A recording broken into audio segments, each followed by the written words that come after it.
말씀 믿음에 대해서 첫 번째로 좀 띄워보세요. 제가 그런데 저세 가지로 증거하겠습니다. 믿음은 절대적으로 단순한 것이다.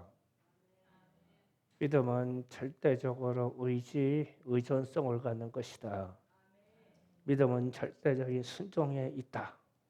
이 세 가지로 오늘 말씀을 증거하겠습니다.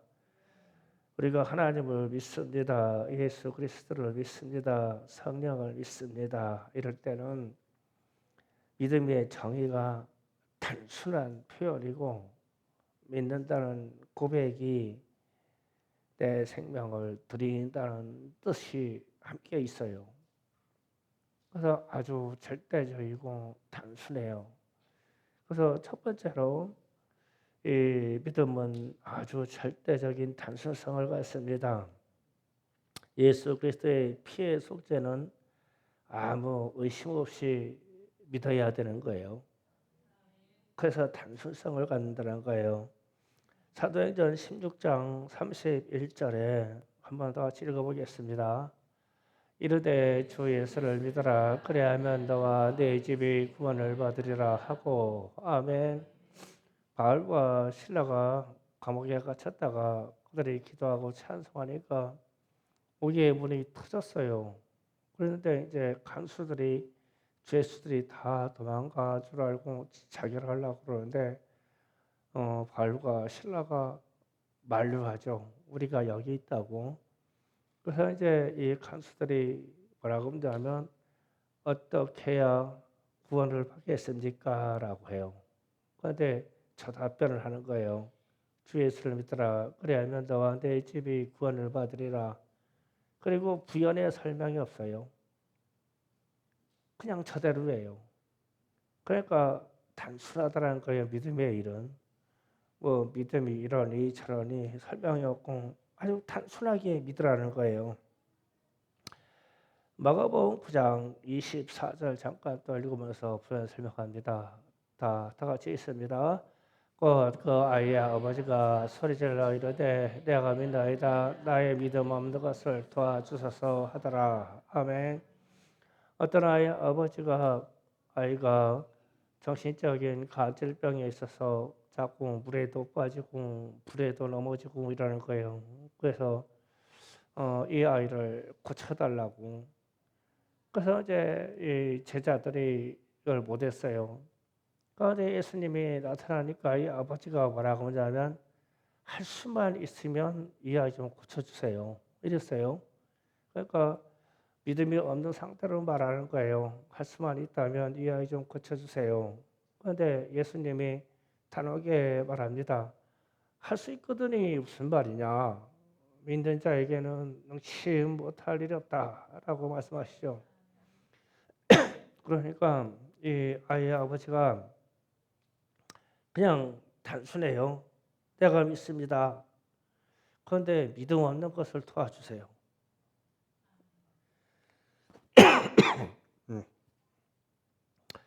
그래서 믿음의 행위가 어떤 동반되지 않고 그냥 이렇게 고백하면 돼요. 주님 제가 믿습니다. 그런데 제가 믿음이 부족한 게 아니라 믿음 없는 것 좀 주님 도와주세요. 그래서 믿음은 단순하다는 거예요.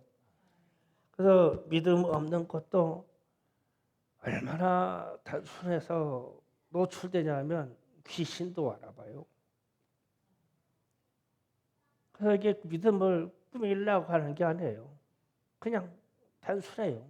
주님, 제가 주님을 믿습니다.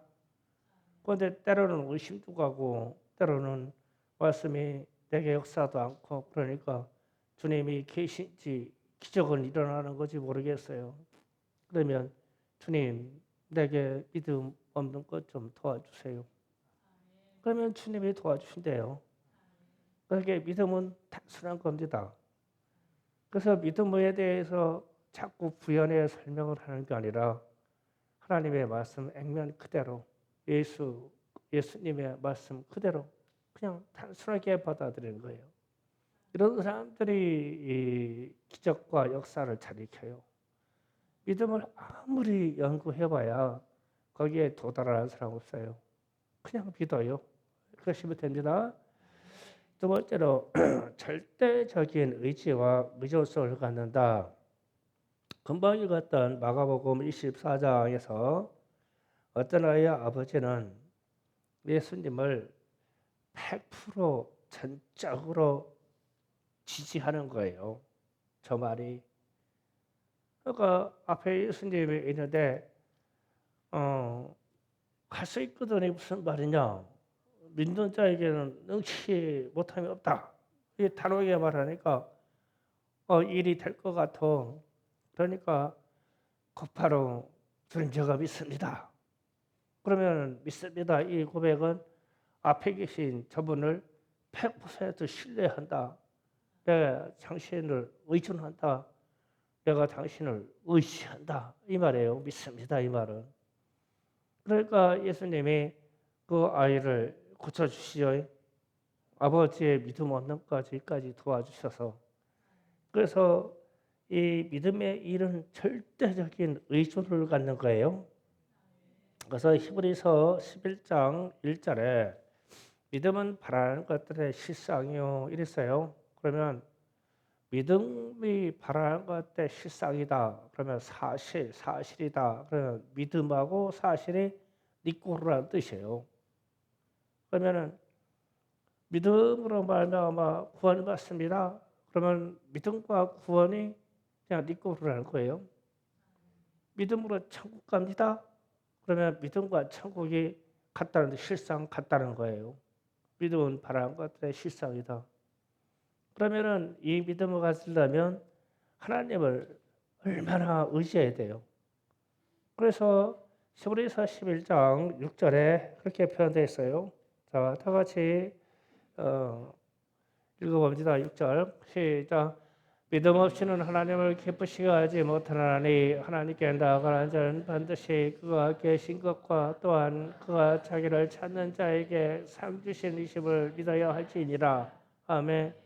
믿음 없이는 하나님을 기쁘시게 못한다. 그 이 말은 믿음으로 말미암아 하나님을 기쁘시게 하는 거기 때문에 믿는 자는 하나님께 전적인 의존을 갖는다는 거예요. 하나님을 의지한다는 거예요. 예수를 믿는다고 그러면 예수께 전적으로 의지한다는 거예요. 그래서 우리가 좀 우리의 삶의 모든 일들과 사건들의 일들을 주님께 좀 맡기는 그런 훈련 좀 됐으면 좋겠어요. 내 의견이 아니고 사람에게 물어서 의견이 모아지는 게 아니고 주님이시라면 그런 질문 좀 많이 했으면 좋겠어요. 저는 그런 질문을 요즘 수없이 하고 있어요. 수없이 합니다. 주님이시라면 이런 상황을 어떻게 생각하실까? 주님이시라면 내가 사랑 없는 것도 아시지 않겠는가? 주님은 내가 사람들을 배려하지 못하는 것도 알고 계시지 않을까? 그러니까 자꾸 주님을 의지할 수밖에 없어요. 나는 안 되니까. 내가 사람을 설득할 수 있는 능력이 없어요. 요즘 보니까 능력이 없더라고요. 그래서 주님을 의지할 수밖에 없어요. 내가 사람의 말과 생각을 고칠 수가 없더라고요. 그래서 주님을 의지할 수밖에 없어요. 내가 세상의 어떤 흐름도 바꿀 수가 없어요. 그래서 주님을 의지할 수밖에 없어요. 여러분의 삶에 기도는 하지만 여러분의 삶을 바꿀 수 있는 능력이 제게 없어요. 그래서 주님을 의지합니다. 여러분도 안 되는 일을 인해서 믿음의 발상으로 주님을 의지하시고 그 믿음이 주님의 기쁨이 되기를 원합니다. 그런 사람을 주님이 기뻐하신대요. 주님을 전적으로 의지하셔야 됩니다. 그런 믿음은 절대적인 순종을 이끌어옵니다. 믿음은 믿음의 대상 예수를 따르는 것이에요. 그래서 마태복음 8장 18절에서 22절 잠깐 읽어보겠습니다.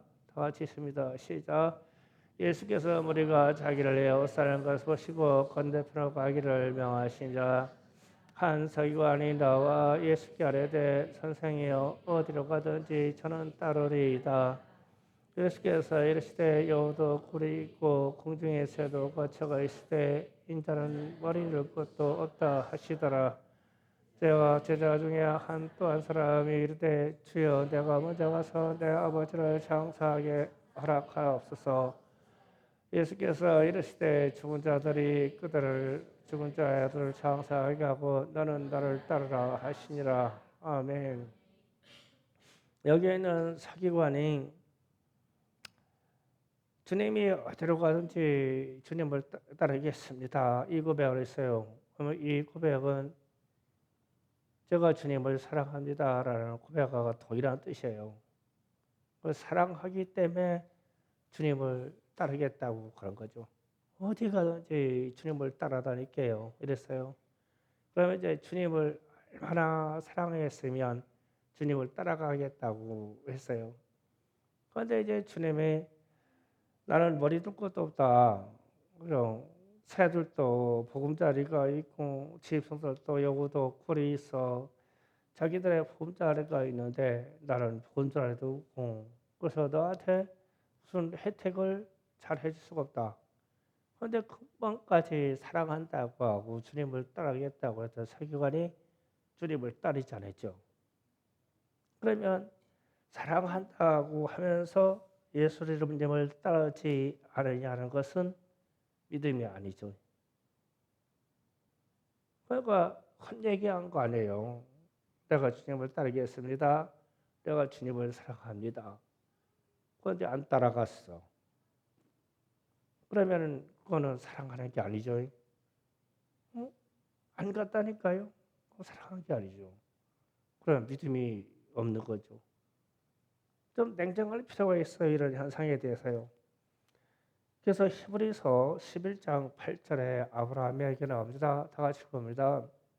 믿음으로 아브라함은 부르심을 받을 때에 순종하여 장래 유업으로 받을 땅에 나아갈새 갈 바를 알지 못하고 나아갔으며 아멘.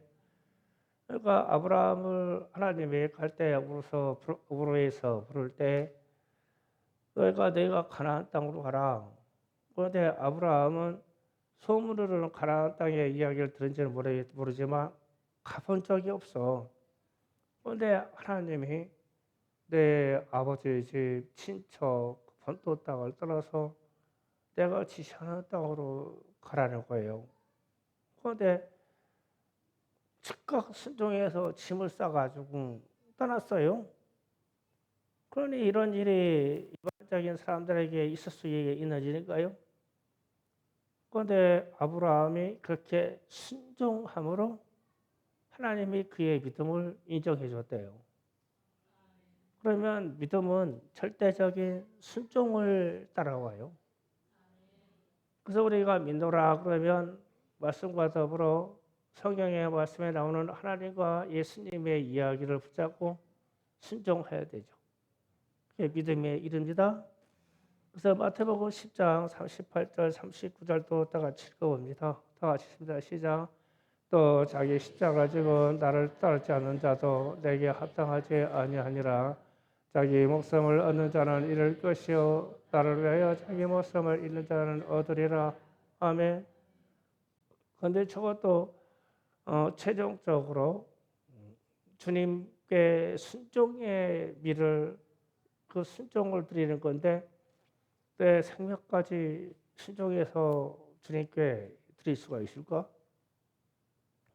고백은 그렇게 하죠.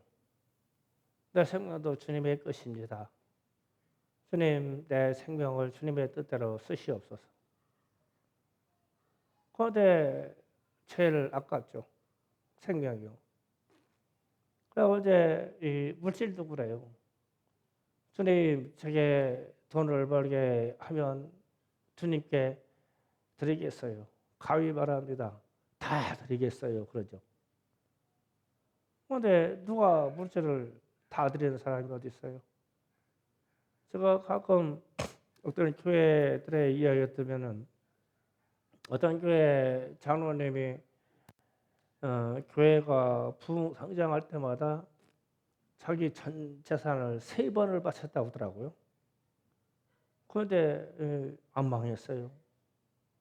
엄청나게 흥망했어요. 그런 순종이 우리에게서 나올 수 있을까? 물질도 자 주님의 것이고 내 생명도 주님의 것이라면서요. 그런데 주님은 저렇게 말씀하시거든요. 목숨까지도 나를 위해서 버리면 얻을 것이다. 너희들의 십자가를 지고 나를 따르라. 이 순종도 쉽게 나오는 순종이 아니란 말이에요. 그런데 우리는 하나님을 믿노라 그래요. 이런 순종이 안 나면서요. 또 순종의 이야기가 있습니다. 사도행전 5장 28절, 29절 잠깐 봅니다. 다 같이 있습니다. 이르되 우리가 이 이름으로 사람을 같이 말라고 언금할 시되 너희가 너희 가르침을 예루살렘에 가득하게 하니 이 사람의 피를 우리에게 돌리고자 함이로다. 베드로와 사도들이 대답하이르되 사람보다 하나님께 순종하는 것이 마땅하니라. 아멘.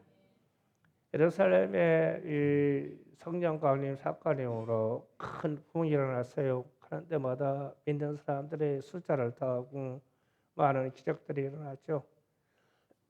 그러니까 제사장들하고 당국에 있는 바리새인 서기관들이 복음을 전하지 못하게 하는 거예요.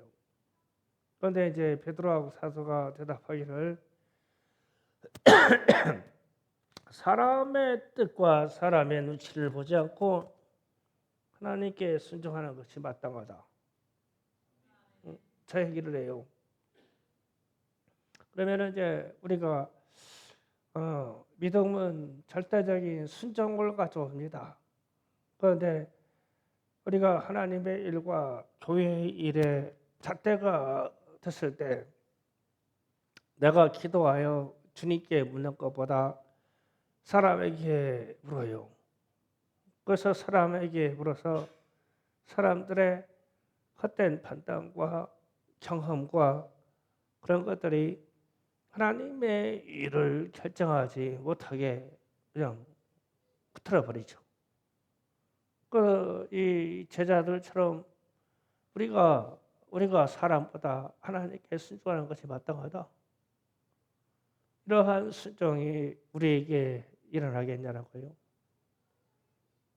그래서 믿음은 절대적인 이 순종을 이끌어내요. 그런데 순종이 안 되는 상태에서 우리는 믿음이 있다고 그래요. 그래서 오늘 말씀이 단순한데 우리에게 많은 생각을 하게 해요. 믿음은 절대적으로 단순한 거다. 예수 믿는 게 복잡한 게 아니에요. 교회 다니는 게 복잡한 게 아닙니다. 그냥 주 예수를 믿어라. 그러면 끝난 거예요. 그래서 너와 내 집이 구원을 받을 것이다. 그러면 단순하게 그렇게 믿어요. 복잡하게 믿고 생각 많이 해서 믿고 그게 아니고 단순하게 믿으시고 우리가 예수를 믿고 하나님을 믿는다고 하면 예수께 하나님께 절대적으로 의지해야 돼요. 그러니까 우리의 모든 것을 다 하나님께 내려놓아 의탁해서 그분을 의지해야 돼요. 그러니까 우리가 의지하는 것이 하나님이 아닌 다른 것이 있다면 우리의 믿음도 잘못된 거죠. 아브라함이 믿음에 대해서 얘기할 때 그가 갈대 우를 떠나서 가는데 갈 바를 알지 못하고 갔다. 길도 몰라요. 떠나는 언제 또 가라고 하는데 시도 때도 몰라요. 그런데 하나님이 꿈으로든 말씀하든 아주 지시하는 대로 가요. 우리 이러한 순종의 믿음이 보통 믿음인가요? 그래서 아브라함에게 믿음의 아버지라고 하는 칭호를 주는 거예요. 얼마나 하나님께 절대적으로 순종했으면 그런 믿음을 갖겠어요. 그래서 오늘 저녁에 우리의 기도는 이 세 가지를 붙잡고 우리를 점검하는 거예요. 내가 그렇게 예수를 단순하게 믿냐? 내가 그렇게 예수를 의존하냐? 하나님밖에 없다고 의존하냐? 내가 예수님 이야기, 하나님의 이야기라면 그렇게 순종하냐? 이렇게 했을 때 우리의 모든 삶의 여러 부분이 걸림이 되는 부분이 있어요. 그러면 고치고 회개하면 돼요. 왜 찬양하다 말고 밖에 나가셨어요? 아파서?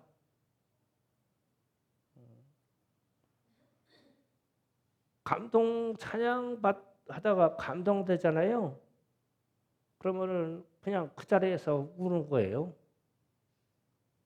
그 자리에서 꼬꾸라지는 거고. 밖으로 나가시면은 안 돼요. 차요단에. 하나님의 역사하시는 게 많아요. 어. 갑자기 이 찬양하고 기도하잖아요. 그러면 갑자기 똥 마려워요. 오줌 마렵고. 그거 영적인 현상이에요. 갔다 오세요, 화장실. 갔다가 빨리 들어오시면 돼요. 대단한 역사가 있어요. 이런 얘기는 뭐 좀 비밀스러운 얘기니까 드러내면 안 되고 막 토하기도 하고 그러거든요. 빨리 갔다 오세요. 그러면 뭔가 해결돼요. 그런 일들이 있어요. 그래서 찬양 중에 기도 중에 바깥으로 나가셨다가 한참 만에 오시면 문제가 있어요. 생각해 봐야 돼요. 뭐 찬양하다가 쓰러질 것 같고 막 배가 아파가지고 막 꼬꾸라질 것 같고 그러면은 그 자리에서 꼬꾸라져가지고 그 자리에서 죽어요. 그러면 죽으면 곧바로 천국 가요. 얼마나 좋아요. 그렇게 천국 가는 거예요. 기회 놓쳤어요. 예. 얼마나 좋아요. 예. 어쨌든 그건 부연의 얘기고 믿음은 오늘 설명한 것처럼 단순하며 절대 의존성을 가지며 우리는 순종하는 것이다. 자, 이 세 가지를 붙잡고 기도하겠습니다.